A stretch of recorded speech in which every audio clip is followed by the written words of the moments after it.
হরের নাম কেবল কলো নাস্তেব্য নাস্তেব্য নাস্তেব্য গতিরন্যথা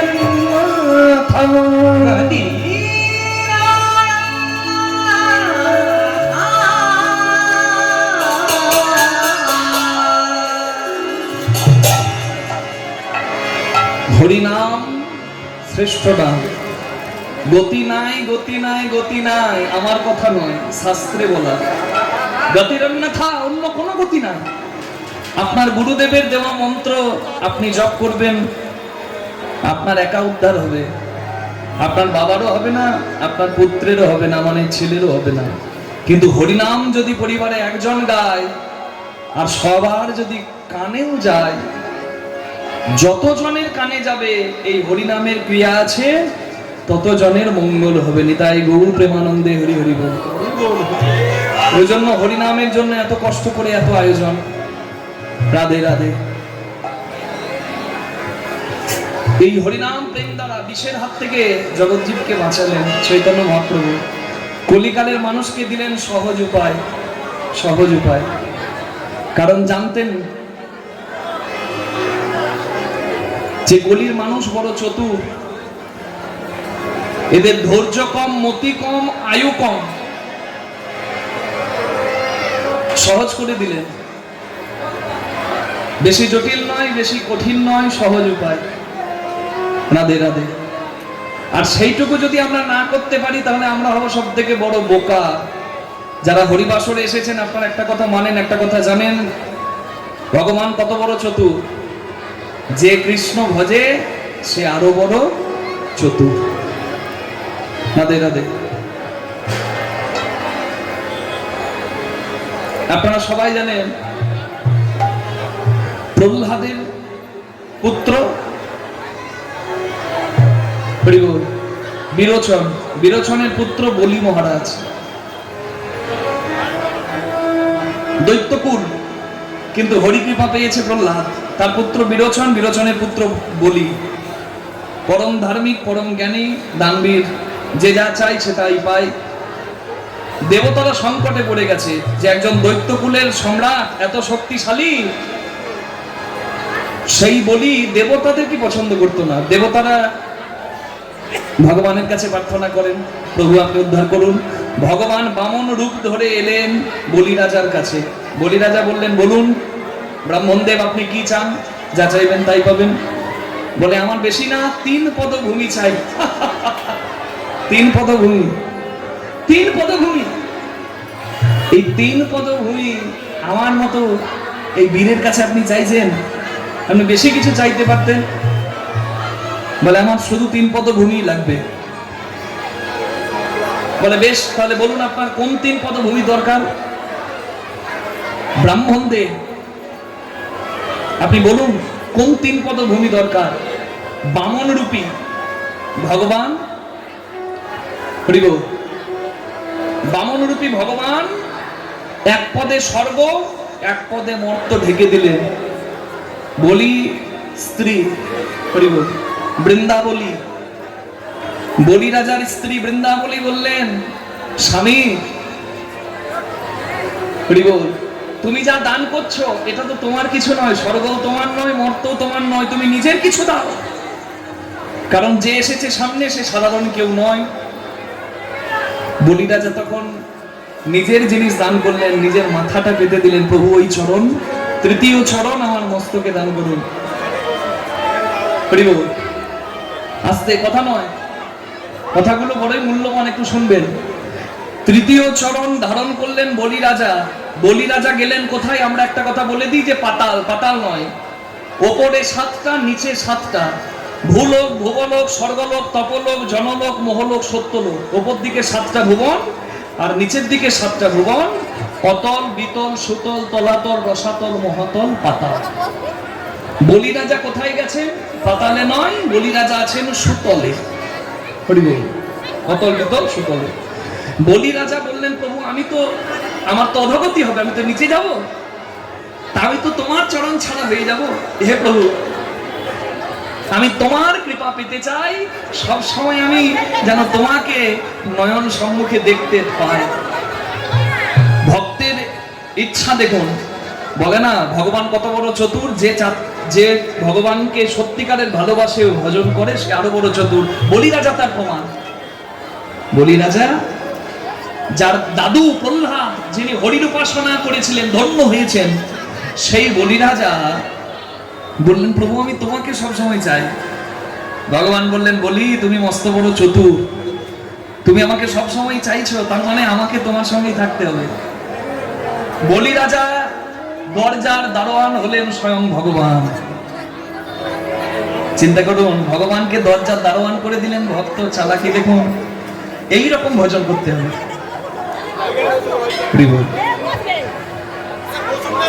ভগবান আছে কোথায়? বলি রাজার দরজার দারোয়ান হয়ে। এদিকে মা লক্ষ্মী দেখে প্রভু আমার আসেও না, কোথায় গেল, সন্ধান কোথায়? একদিন দুদিন, এরপরে মা লক্ষ্মী চিন্তা করলেন আমার প্রভু গেল তো গেল কোথায়? নারদ মুনি এসে বললেন মা প্রভু দারুণ জায়গায় আছে। বলে কেন? বলে প্রভুর কোনো চিন্তাই নাই, খাচ্ছে দাচ্ছে, বেশ আছে, দিব্যি আছে। মানে আছেটা কোথায়? বলে এক ভক্ত চালাকি করে প্রভুকে দরজার দারোয়ান করে দিয়েছে। মা লক্ষ্মীর মাথায় হাত, কি কে? বলে বলি রাজা, যিনি ভগবানের চরণ মাথায় নিয়ে অধোগতি লাভ করেছে। মা লক্ষ্মী এলেন। দিনটি কোন দিন? শ্রাবণী পূর্ণিমার দিন, যে দিনটি হচ্ছে রাখি পূর্ণিমার দিন। এই দিনটি মনে রাখার একটা বিশেষ কারণ কি জানেন? শ্রাবণী পূর্ণিমা, অনেকে বলে ঝুলন পূর্ণিমা, অনেকে বলে রাখি পূর্ণিমা।